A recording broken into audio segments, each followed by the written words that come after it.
Ayan, papakita ko sa inyo kung saan ako dinala ng kapatid ko.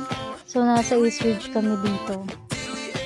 And, ayan, naghanap pa kami ng pagkain. Kaya sabi ng kapatid ko, ituro ko lang daw kung anong pinakagusto kong pagkain na tikman. Walk-walk lang, hanap ng food. So, yun, nakita ko na yung bulalo, kaya tinuro ko na siya. Hanap kami ng pwesto kung saan kami uupo. Super ganda dito, guys. Kaya kami nandito kasi tinrita ko ng kapatid ko. Ayan, si JNS. Vlogger yan pero shy type. Ayan, may bata siya dyan. So, malilibang talaga kayo kapag kayo dyan kumain.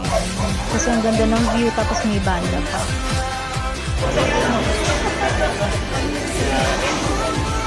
Thank you, Nas.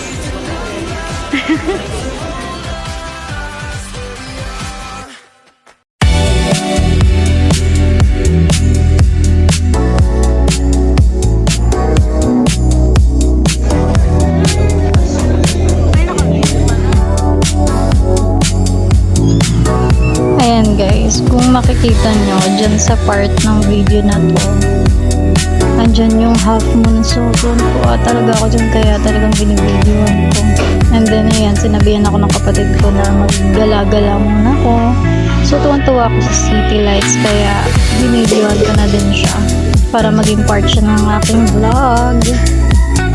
And, ayan, na-serve na sa amin yung pagkain. So, tuwan-tuwa talaga ako dyan kasi sobrang sarap.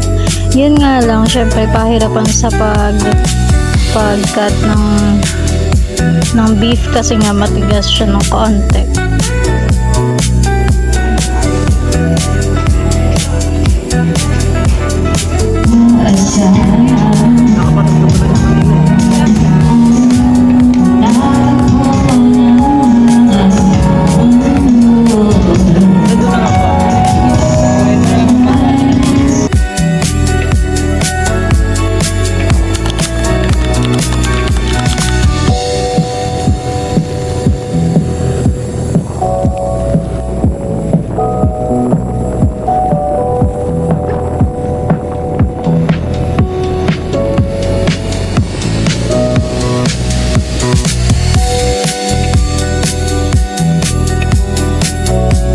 And dito guys, nakauwi na kami.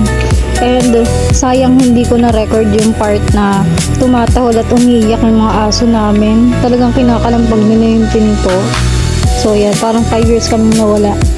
Wow!